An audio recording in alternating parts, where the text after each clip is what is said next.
with an expert forensic auditor. The findings of that report have suggested no corruption. There have been no charges. Every aspect of my report, every aspect of my personal life and my personal financial details are in the public domain. I am the politician about which Jamaica knows the most. And therefore, I am the politician who can stand with the greatest moral authority to treat with any matter that is considered corrupt, as I have done in the past.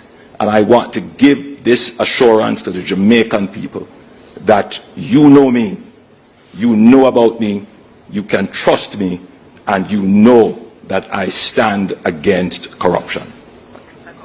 Mr. Golding has the opportunity to respond to that social media question as well. Andrew, what they know about you is that you have 28 bank accounts, that you received several $1 million in cash deposits from anonymous donors in your bank account, that your companies had transactions of over $400 million, several thousand transactions between them, and that Positive Jamaica Foundation, a non-profit which you are intimately connected with, provided resources which you use for personal investments through your personal company.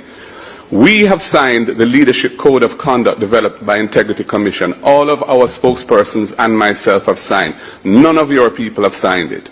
I am committed to ensuring that all members of the executive, when we form government, will have their Integrity Commission declarations published, not just the leader of the opposition and what should happen, but hasn't happened in your case because you're not certified, the Prime Minister.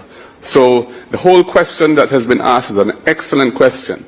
And we really need to step up our vigilance against corrupt behavior, nepotism and cronyism. The volume of scandals under this Jamaica Labour Party government is unprecedented. Over the number of ministers who have had to be removed from frontline duty, many of them parked in the naughty corner in OPM rather than being sacked. It is a disgrace to the country, and your personal situation where you're operating under a deep cloud because your Integrity Commission declarations are not certified also is something which Jamaica cannot go forward with.